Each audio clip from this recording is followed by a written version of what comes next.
For centuries, Shakuni has been remembered as the mastermind behind the destruction of the Kuru dynasty. A cunning gambler, a manipulator, the man who poisoned Duryodhana's mind and set the stage for the greatest war in Indian history. But what if there was another side to the story? What if Shakuni wasn't born a villain?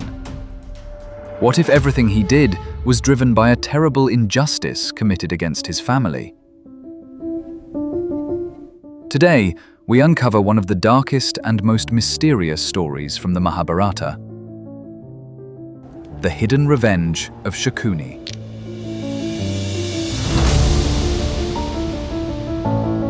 Before he became the feared strategist of Hastinapura, Shakuni was a prince of Gandhara, a kingdom located in the region that is now believed to be part of present-day Afghanistan. He was intelligent, sharp-minded, and deeply devoted to his family.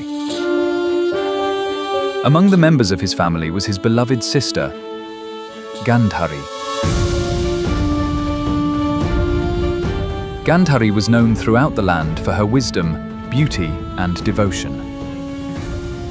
When news arrived that she would be married to Dhritarashtra, the prince of Hastinapura, but there was one problem.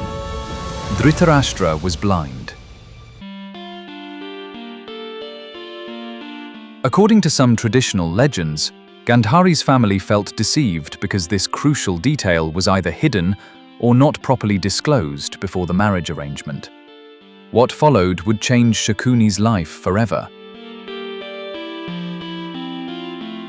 One popular legend tells a chilling story. After Gandhari's marriage, tensions grew between the royal families.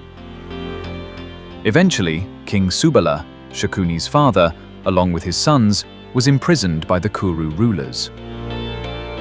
Inside the prison, they were given only enough food to keep a single person alive. Imagine the horror. A royal family trapped behind stone walls, slowly starving to death. Day after day, hunger consumed them. According to the legend, King Subala made a heartbreaking decision. Instead of sharing the food equally, the family would give all of it to one person. That person was Shakuni. Not because he was the strongest, not because he was the eldest, but because he was the smartest. The family believed that only Shakuni possessed the intelligence needed to survive and one day avenge them. One by one, his brothers perished. Then his father, and finally, Shakuni was left alone, carrying not only his life, but the burden of an entire family's suffering.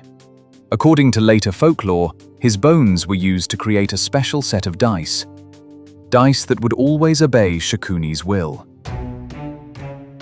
Whether this story is symbolic or literal remains a matter of debate, but the message behind it is powerful. Every time Shakuni rolled the dice, he was reminded of the family he had lost. Every throw became an act of vengeance. Every game became part of a larger plan.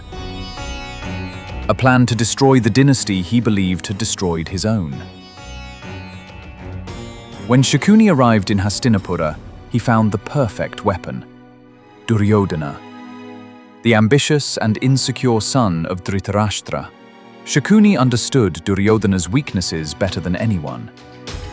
He knew how to feed his jealousy, how to increase his hatred toward the Pandavas, and how to convince him that the throne belonged to him alone. Slowly, Shakuni became Duryodhana's closest advisor, whispering ideas, fueling resentment, turning rivalry into obsession. Many of the events that pushed the kingdom toward disaster carried Shakuni's influence. And nowhere was that influence more devastating than the infamous game of dice. The gambling match between the Pandavas and the Kauravas remains one of the most important moments in the Mahabharata. As Yudhishthira continued to wager his wealth, his kingdom, his brothers, and eventually Draupadi herself, Shakuni controlled the dice. The result was humiliation and a wound that would never heal. That single game triggered a chain of events leading directly to the Kurukshetra War. So, was Shakuni a villain? Or was he a man consumed by grief and revenge? The Mahabharata leaves us with difficult questions. His actions caused immense suffering, yet some traditions suggest those actions were born from an even greater tragedy. Perhaps Shakuni's darkest secret is not that he was evil. Perhaps it is that he spent his entire life pursuing vengeance so relentlessly that he became the very thing he hated. And in the end, when the dust of Kurukshetra settled, both the Kuru dynasty and Shakuni himself were destroyed.